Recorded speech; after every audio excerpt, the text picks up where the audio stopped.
Good morning, students. Today's learning objective is students will be able to solve one-step equations and find the missing variable. The Common Core state standards are 6EEB6 and 6EEB7. Okay, so we're going to combine lesson 25 and lesson 26 together, what you learned the previous days, and we're going to apply what we've learned. So what I want you to do is print out the PDF file that I've attached on Edmodo. Okay, there's two PDF files.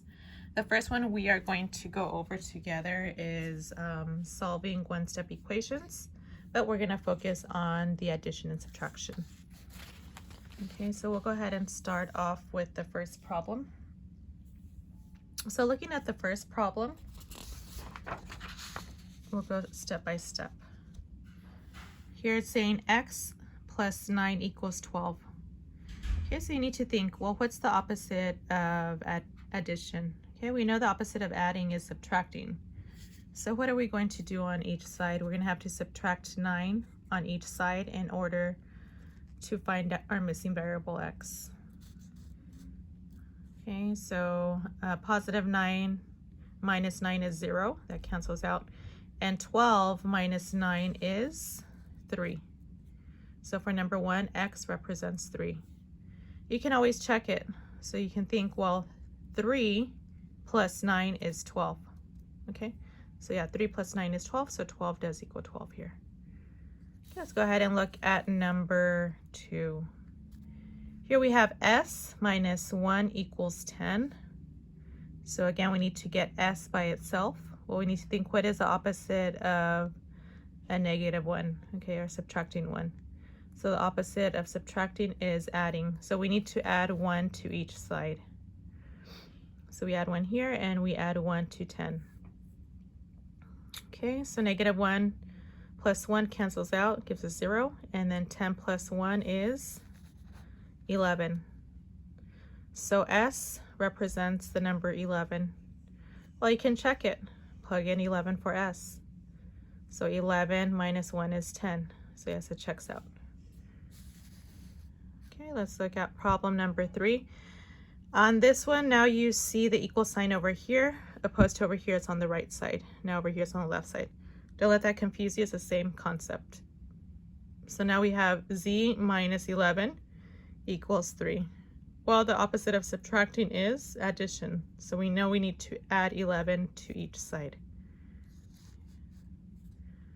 Okay, so we'll add 11 to each side. Negative 11 plus 11 is 0, cancels out. 3 plus 11 is 14. So here z represents the number 14. Okay, you can check it by inputting 14 for z. 14 minus 11 is 3. Okay, so it checks out. Let's look at problem number 4. I'll do a few more with you because I want to go over the second worksheet with you as well. Okay, so here we have 5 plus v equals 7.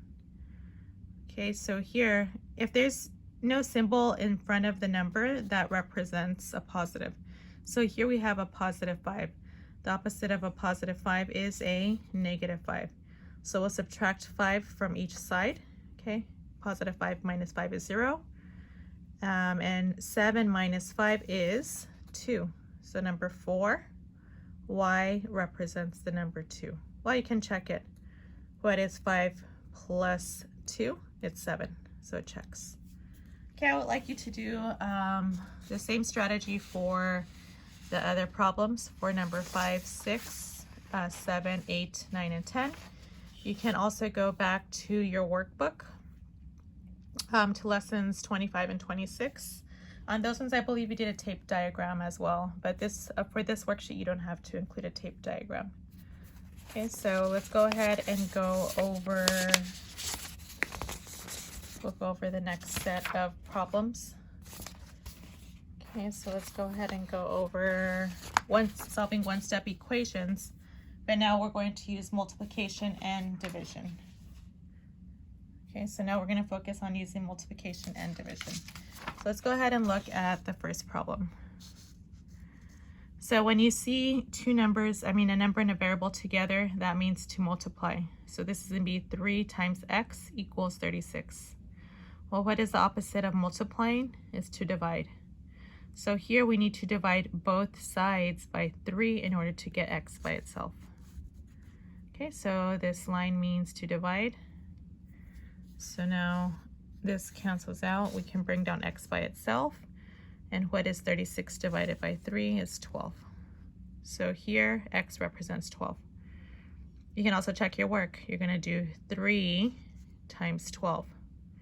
Okay, so 3 times 12 is 36, so it checks. Okay, so let's now go to number 2. Number 2, the operation here is division. So we're doing y divided by 9 equals 3. Okay, so what is the opposite of dividing? The opposite of dividing is to multiply. So that means we're going to have to multiply each side by 9 to get y by itself. Okay, so you can see it here. So I'll multiply this side by 9 and this side by 9. You can think about it as 9 divided by 9 is 1. So it'll be 1y, or y by itself. 9 times 3 is 27. So here y equals 27. Again, you can check your work by dividing. So you're going to put the number 27 in for y. Well, what is 27 divided by 9? It's 3. So it checks out. Okay, let's go ahead and look at number 3. Okay, again, here you have 5 times p equals 25. What is the opposite of multiplying? It's to divide. So that means we're going to have to divide each side by 5 in order to get p by itself. Okay. So again, 5 divided by 5 cancels out, or equals 1p, and 25 divided by 5 is 5. So here on number 3, p represents the number 5. Again, you can check your work. You'll do 5 times 5, which comes out to 25. Okay, I'll do one more with you all, and then you can do the rest by yourself. So number 4, we have 14 equals to a over 2. So again, we're dividing here. So the opposite of dividing is to multiply. This problem, we have to multiply each side by 2 in order to get a by itself. Okay, so here we'll multiply by 2, cancels out, and we have to multiply 14 times 2, which is 28. So number 4, a represents 28. Again, you can check your work. You'll put in 28 for a. 28 divided by 2 is 14. It checks out. Okay, so I'd like you to try the other problems on your own. Try problems 5, 6, 7, 8, 9, and 10. Okay, reach out to me if you have any questions. You do have to show your work, girls. I know some of you like to do mental math, but this is part of pre-algebra. And once y'all take an algebra course, we would like to see all of your steps and your work. So make sure you are showing your work for each problem in order to get credit. Okay, again, thank you for all your hard work and efforts. The term is almost done, so hang in there and keep doing your great work. Okay, have a good day, and again, reach out to me if you need any help. Thank you once again.